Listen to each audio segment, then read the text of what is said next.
Commodity समाचार सिर्फ profit बनाने वाली मशीन नहीं है, बल्कि आपको बड़े नुकसान से भी बचाता है। इसमें आपको रोजाना सुबह 8:30 बजे बाजार का ट्रेंड, न्यूज अपडेट और ट्रेडिंग लेवल्स मिल जाते हैं। अगर आप MCX या सराफा ट्रेडर है तो 8484998474 पर संपर्क करें। दक्षिण कोरिया में मार्शल लॉ की घोषणा और फ्रांस में प्रधानमंत्री के खिलाफ अविश्वास प्रस्ताव के साथ आज यूएस फेड चेयरमैन का भाषण और यूएस एडीपी गैर कृषि पैरोल डेटा सोना चांदी की कीमतों में तेज उथल पुथल दिखा सकते हैं। रूस यूक्रेन के साथ इजराइल हिजबुल्लाह की झड़पें यथावत है। अनेक वैश्विक घटनाक्रमों का कीमती धातुओं पर क्या सीधा असर होगा, यह हम जानेंगे कमोडिटी समाचार सिक्योरिटीज के को फाउंडर और रिसर्च हेड अंकित कपूर से। मेरा नाम है कमल शर्मा। अंकित जी, आपका स्वागत है मोलतोल इंडिया में। नमस्कार जी नमस्कार अंकित जी। अंकित जी, रूस यूक्रेन और इजराइल हिजबुल्लाह संघर्ष के बीच दक्षिण कोरिया में मार्शल लॉ की घोषणा और फ्रांस में प्रधानमंत्री के खिलाफ अविश्वास प्रस्ताव सोने चांदी की कीमतों पर क्या असर डाल सकते हैं? देखिए, जो कल एक न्यूज आई थी ये मार्शल लॉ वाली, उसके कारण मार्केट में थोड़ा सा हलचल देखने को मिली थी। तो क्रूड ऑयल प्राइसेस भी हमको ऊपर देखने को मिले थे।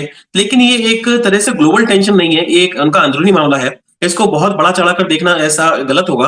लेकिन यस, अगर देखा जाए तो ग्लोबल मार्केट में कहीं ना कहीं अनसर्टेनिटीज बनी हुई है। बहुत ज्यादा प्रॉब्लमेटिक सिचुएशंस है, क्लियर सिचुएशंस नहीं है कि आगे आने वाले टाइम में क्या होगा। सबसे बड़ी बात करें तो डोनाल्ड ट्रंप की तरफ से भी अगर आप देखें तो जिस तरह से कंटिन्यूसली उनका आ रहा है। मैं कल एक बहुत अच्छा चीज देख रहा था कि 2016 से 2020 का जो समय था वो ट्विटर वाला हो गया था। मतलब जो आज की तारीख में एक्स हो गया है, तो उस समय जितनी भी चीजें चल रही थी सारी ट्विटर पे चल रही थी। डोनाल्ड ट्रंप ट्विटर पे काफी एक्टिव रहते थे उस समय।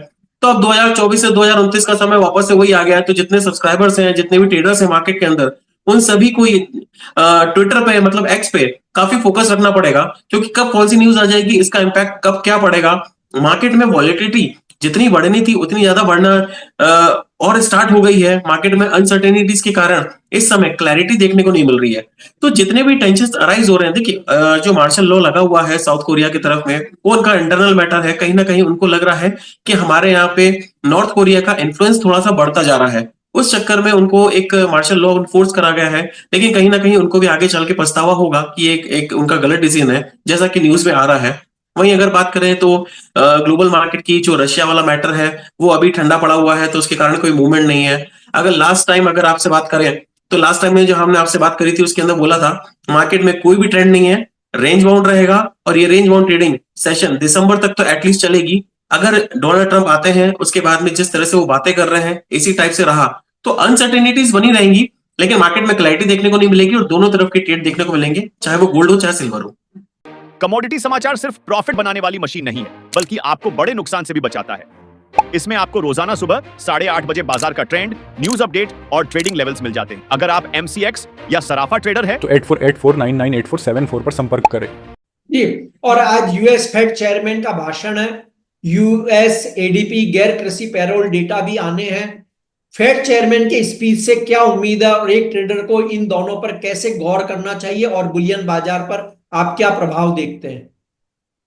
बिल्कुल, अगर हम देखा जाए तो आज एडीपी नॉन फार्म का डेटा है। वहीं अगर स्पीच की बात करें तो स्पीच में वो डेफिनेटली इस बात पे बात करेंगे कि अब आगे फिर रेट कट के ऊपर क्या रहेगा और इकोनॉमी किस तरह से रहेगी। तो वो तो एक थोड़ा सा अभी टाइम है उसमें रेट कट में, और अभी उन फेड की जो मीटिंग है उसमें भी अभी थोड़ा सा टाइम है। लेकिन यस, आज का जो डेटा है वो थोड़ा कहीं ना कहीं फोकस करता है कि मार्केट में किस तरह से डायरेक्शन रहेगा, स्पेशली फॉर ग्लोबल इकोनॉमी को लेके। अगर यूएस की इकोनॉमी को देखें तो जो डेटा है उसमें एक्सपेक्टेशन यही है कि पॉजिटिव आना चाहिए। अगर पॉजिटिव आता है तो गोल्ड एंड सिल्वर प्राइसेस के लिए नेगेटिव होगा।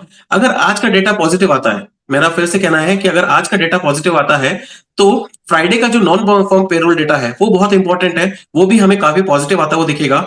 लास्ट मंथ हमने देखा था उसके अंदर बहुत बड़ी गिरावट देखने को मिली थी, केवल 12,000 का डेटा था, और इस पर टाइम जो एक्सपेक्टेशन है वो 2,26,000 के ऊपर की है। तो एक्सपेक्टेशन को अगर बीट करता है तो डेफिनेटली हमें वापस से एक गोल्ड सिल्वर प्राइसेस के अंदर प्रेशर देखते हुए मिलेगा। तो आज का डेटा इतना इंपॉर्टेंट नहीं है, लेकिन आज के डेटा से जो फ्राइडे का डेटा है उस पर इंपैक्ट होते हुए हम देखेंगे। तो जो मूवमेंट है वो शाम को स्टार्ट हो जाएगा। तो जिस तरह से हम देख रहे हैं मार्केट के अंदर अभी काफी स्लगिशनेस चल रही है, कुछ भी क्लैरिटी देखने को नहीं मिल रही है, तो शाम को 5 बजे बाद से हमें क्लैरिटी मिलना चालू हो जाएगी।